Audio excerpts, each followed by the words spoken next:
Mas eu quero, de modo especial, saudar as mulheres da Força Sindical e a representação da Força Sindical. Estivemos junto com Solidariedade num grande e bonito processo eleitoral no ano passado, no Rio Grande do Sul, e foi muita honra que eu tive acompanhada dos nossos companheiros da Força Sindical pelo Partido Solidariedade, o nosso querido amigo Paulo Pereira da Silva, e lá no Rio Grande do Sul, o líder Cláudio Janta. Eu queria, presidente, primeiro falar sobre o que aconteceu hoje no Senado.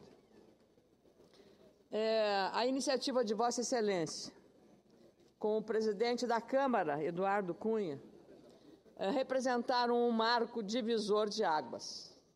E o que aconteceu hoje não pode ficar apenas com um registro de um encontro, do ponto de vista político, institucional e republicano, mais relevante neste ano. Não só pelo que disse Vossa Excelência, antes, durante e depois deste evento, em toda a sua extensão, em toda a sua verdade, mas se nós não tratarmos da questão federativa com a serenidade e a responsabilidade e, sobretudo, com a rapidez, nós vamos viver dias muito, muito perigosos no país. Perigosos porque as pressões começam a vir da base. Falta do financiamento para a UPA, porque o dinheiro federal não chega, era para chegar a 50%, chega a 30%. E assim são todos os orçamentos. Todos comprometidos, senador Renan Calheiros. Então, hoje, este ato estava lá o representante todos os governadores disseram sim à convocação do senhor e do presidente da Câmara. O ato de hoje precisa de uma resposta. E a resposta veio na forma de várias sugestões, entre elas uma do nosso querido colega aqui, o governador do Mato Grosso, Pedro Taques, formatando e dizendo que poderia até dedicarmos aqui um mês para examinarmos a pauta federativa. Então, ganharemos todos nós, mas particularmente a instituição do Congresso Nacional, bem representada por Vossa Excelência no Senado e pelo deputado Eduardo Cunha na Câmara, numa resposta ao país, não só os governadores, não só os prefeitos, que na semana que vem Vossa Excelência também será agraciado com essa iniciativa de valorizar os prefeitos. E, claro, nós não podemos abrir mão, e eu estou confiando, presidente Renan, vou falar pouco por isso, apenas e tão somente dizer que tudo que Vossa Excelência disse sobre o compromisso da Casa, que é a Casa da Federação, que é a Casa da República. Vossa Excelência ontem abriu um grande debate aqui sobre terceirização, talvez o mais democrático de todos eles, porque aqui com serenidade, todos falaram, não houve nenhuma variação, não ser a forma plural de debater o tema. E assim precisa ser feito. E eu confio na autoridade de Vossa Excelência para que a questão federativa, os nossos estados estão quebrados, presidente Renan Calheiros, quebrados. Como disseram aqui, governador de Goiás, todos os governadores já fizeram algum tipo de ajuste, mas ele não é suficiente para atender as demandas. Porque tudo aquilo que é criado pelo governo federal, a contrapartida lá no Estado não chega, senador. Não chega. Então, não há um comprometimento com as causas federativas, e aí está o mérito do que aconteceu hoje no Congresso Nacional. Então, eu confio muito que o Congresso cumpra a sua agenda, e a liderança desse processo federativo é de Vossa Excelência. Caso contrário, nós vamos ter que dar muitas explicações à sociedade brasileira pela omissão que tivemos. Eu concedo a parte ao senador Blairo Maggi, com a permissão do presidente Renan Calheiros. Muito obrigado, senadora Ana Amélia. Eu quero aproveitar a sua fala para dizer que a senhora tem toda a razão quando diz os estados já fizeram a lição de casa há muito tempo, né? E a União, infelizmente, não fez. Eu lembro que no meu estado, o estado de Mato Grosso, em 1998, quando houve a renegociação, o governador à época era o saudoso e falecido governador Dante de Oliveira. E o estado de Mato Grosso abriu mão de todas as empresas que ele tinha, bancos, geração de energia. Ele teve que se desfazer de um patrimônio para acertar as contas dele. E mesmo assim, assumiu uma dívida de 3 bilhões perante a União. Eu, quando assumi o governo, já era 6 bilhões. No meu governo, pagamos 5.900, quando eu saí estava devendo 4.900. E nós não tínhamos nenhum patrimônio mais. Então, quer dizer, os estados fizeram isso, não foi só o meu, vários estados fizeram. Hoje, felizmente, as contas públicas do meu estado são contas fortes, são contas potentosas, diferente de muitos outros que não fizeram o que deveria ter sido feito lá atrás. Mas, mesmo assim, é um estado que ainda precisa da nossa ação aqui no Senado Federal, de fazer o que Vossa Excelência está a cobrar na tribuna nesse momento. E quero aproveitar, de público, cumprimentar o nosso presidente, o presidente Renan Calheiros, pela atitude tomada de fazer esse encontro, que deveria ter sido promovido pela nossa presidência da República, e não o fez. O Senado, então, chama isso, a Câmara chama isso, e o principal agora é que um grupo de trabalho, e que busquem aqui dentro da nossa legislação ou dos projetos que nós temos aqui, algo que possa facilitar a vida das pessoas nos nossos estados, nos municípios, e a vida dos nossos administradores, porque ser governador não é uma tarefa fácil. É glamurosa?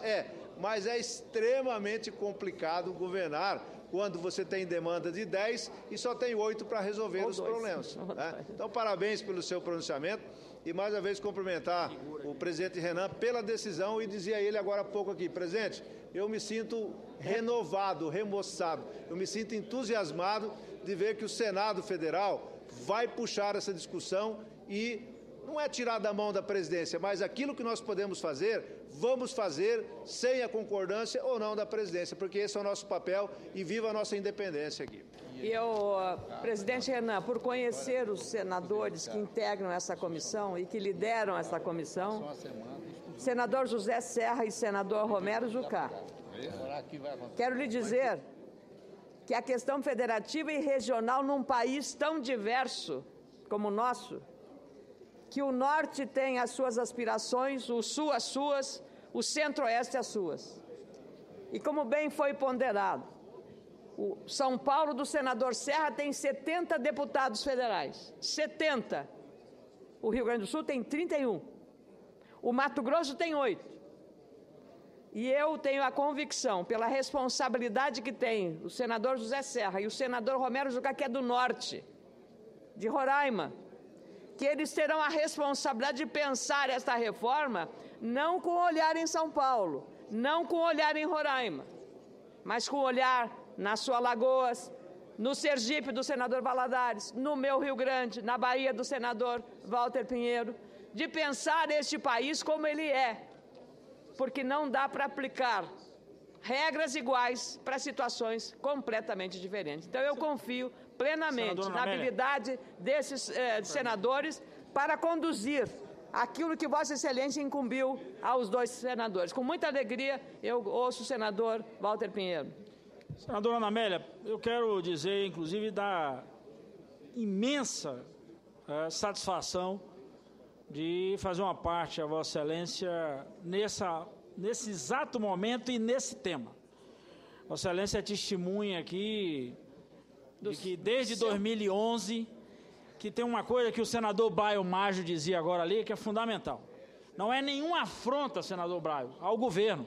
Nós temos que cumprir a nossa obrigação. É isso. Isso compete a gente. Ao Senado foi dada a prerrogativa, inclusive, de até, senador Braio, alterar as alíquotas por resolução, que não é nenhuma tarefa da Câmara, é nossa. Senador Valadares, Vossa Excelência que é mais vivido do que eu, portanto tem uma jornada de experiência, veio de governo, já estava aqui no Senado quando eu cheguei, e é da minha região, portanto, sofre assim como nós baianos. Então esse é um tema que não dá para a gente deixar. Eu disse isso aqui uma certa feita, com uma parte de Vossa Excelência, que eu não admitia a gente virar o ano de 2015 sem resolver essa questão. Aí não tinha como. Aí o Senado não ia se perdoar, o Senado não podia atravessar esse quadrante Daí não tem problema. Essa é a verdadeira medida para a crise. Resolver de uma vez por todas a questão de finanças, desenvolvimento econômico, potencialidades para crescer de todos os estados brasileiros. A União não vai resolver o problema da crise matando estados e municípios. Não há a menor possibilidade. Não é possível. Esse é o verdadeiro ajuste. Esse é o ajuste. Esse ajuste que nós discutimos com os governadores. Eu procurei o presidente Renan, quando ele me anunciou que ia chamar os governadores. Eu falei, presidente Renan, peça aos governadores, pelo amor de Deus, que não toquem mais do que 5 temas. Porque quem bota 50 itens como prioridade é para poder, inclusive, não sair do lugar. É isso que o governo federal, e não estou falando do governo de hoje, mas do governo federal, historicamente vem fazendo, é que elege 50, 300 prioridades, e aí a gente não consegue tocar na essência. Essa questão da agora é a essência, esse pacto federativo, e nós no Senado, senadora Ana Amélia, não vamos cochilar. Portanto, quando alguns dizem, senador Blairo, mas o fundo constitucional, tá bom, o fundo de desenvolvimento ou fundo de compensação, então bora constitucionalizá-los. Pronto, tem emenda constitucional aí propondo isso, bora tornar isso item da Constituição. Portanto, obrigação para o desenvolvimento dessa nação. Então, esse é o momento que a gente tem que dizer o seguinte, mais do que pedir dos governadores, é a gente cumprir a nossa obrigação. O povo do Rio Grande do Sul, o povo da Bahia, nos colocou aqui, senadora Ana Amélia, exatamente para a gente brigar por isso. Por isso que nessa hora não tem partido, não tem negócio de coloração. Eu brinco muito até com uma figura do Estado de Vossa Excelência, que foi presidente da República, que quando acuado para dar resposta de uma coisa, ele disse, eu amo muito, naquela época o governo era no Rio, eu amo muito o Rio de Janeiro, onde está a sede do governo, adoro o meu Rio Grande do Sul, mas meu São Borja primeiro. Era o Getúlio Vargas, falando da terra dele. Então, portanto, aqui tem que ser colocado isso como prioridade. Nossos estados e municípios em primeiro. Depois a gente pensa na União. A União é um lugar que é onde é a União. Eu não sei onde é. Tem CEP a União? Alguém mora na União? O sujeito vive no estado, no município. Então, portanto, essa é uma política que a gente não pode deixar passar. Então, o ato de hoje, a gente tem que reverberar, e mais do que isso, a gente tem que reproduzir o que saiu dali para a gente botar na prática aqui no plenário. Se não tiver acordo com o outro lado da rua, vamos para o método mais eficaz que se tem aqui, que é no voto, na proposta. Tem um compêndio de propostas nessa casa. Vamos juntar, botar em 2, 3 pontos, votar essa matéria e a gente definir por uma vez por todas a nossa contribuição para a crise e para a sustentação desse país que começa nos municípios, passa pelo Estado e depois é que ele chega na União. Eu fico muito honrada com a parte do senador Walter Pinheiro, que trabalhou arduamente na questão das alterações do FPE, que é o Fundo de Participação dos Estados, e agradecer ao presidente Renan Calheiros. Ele foi muito feliz, o senador Walter Pinheiro, quanto o senador Blairo, quando ele fez referência à menção que isso não é uma questão partidária, senador Renan. Essa é uma questão federativa. Não adianta querermos sair disso. E eu queria dizer que, lamentavelmente, a presidente da República fez 2 vetos ao fundo do incentivo à exportação. 2 vetos. E nós precisamos, esse veto, que prejudica enormemente vários estados exportadores, nós precisamos trabalhar intensamente para derrubar esses 2 vetos. Muito obrigada, presidente, e renovo os cumprimentos pelo que foi feito hoje em relação à reunião dos governadores e o compromisso com o Pacto Federativo.